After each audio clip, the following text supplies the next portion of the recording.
on perd plus d'appels, donc on perd plus de clients. Alors moi je m'appelle Charles Guèze, j'ai 52 ans. Je suis concessionnaire Ford depuis pratiquement 15 ans. J'ai pris la succession de mon père qui avait pris la succession de mon grand-père. En fait, on est la concession la plus vieille de France. On a un contrat qui a débuté en 1955. On perdait des appels. Ça, c'est le gros problème d'un standard, c'est qu'on perd des appels et c'est un serpent de mer depuis longtemps dans tous les commerces. Donc le but, c'était déjà de mesurer combien on perdait d'appels. Suite à ça, j'ai rencontré l'équipe de Sandra qui m'a proposé de ne plus perdre un seul appel. Et ils étaient capables de mesurer ça. Donc on a commencé par mesurer le nombre d'appels perdus. Et depuis, on mesure le nombre d'appels qu'on ne perd plus. Et rapidement, on s'est rendu compte que tous les appels qu'on analysait, 70% c'était pour la prise de rendez-vous. Donc, on a un logiciel qui s'appelle Mecha Planning, qui nous permet de gérer nos plannings ateliers, d'optimiser nos heures ateliers. Et Sandra, l'équipe de Sandra, a réussi à faire parler l'IA avec Mecha Planning. C'est-à-dire que l'IA aujourd'hui peut proposer à mes clients un rendez-vous sans qu'il y ait une intervention humaine.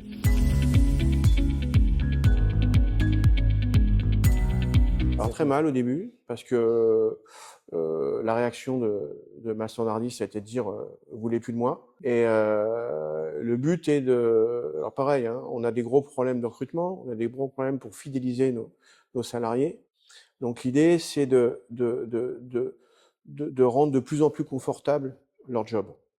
Une standardiste, il faut le vivre une fois, elle traite, ici, c'est 200, 300 appels jour.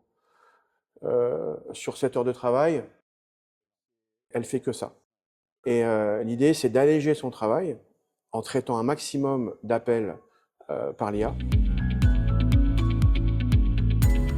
Les mécanos, il n'y a pas eu d'impact pour eux sur leur quotidien. On fait attention à calibrer bien Mecha Planning pour pas charger un mécanicien sur des tâches qu'il peut pas faire dans les heures qu'on a allouées à ce client-là.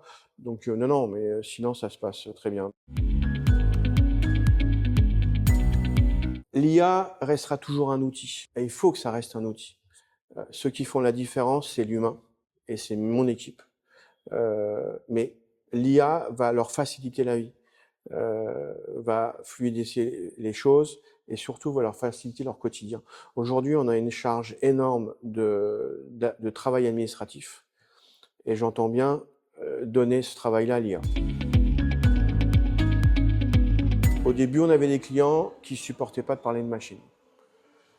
Aujourd'hui, ils ont compris que c'était pour leur offrir plus de services. Donc, on a un retour client qui s'améliore. Et les clients acceptent de plus en plus de parler à Sandra. Au niveau retour sur investissement, on perd plus d'appels.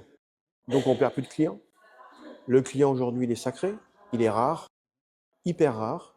Donc, on ne peut pas se permettre de laisser un client dans la nature comme ça. Et moi, je voudrais mettre en avant l'équipe de Sandra, qui sont des jeunes qui sortent de l'école, qui comprennent extrêmement rapidement nos besoins, qui comprennent extrêmement rapidement nos problématiques et qui, en une semaine, nous apportent des solutions. Et ça, c'est bluffant. Alors, je suis leur premier client, mais aujourd'hui, il y a une réactivité dans ces équipes-là, ils sont 3, hein, qui est bluffante.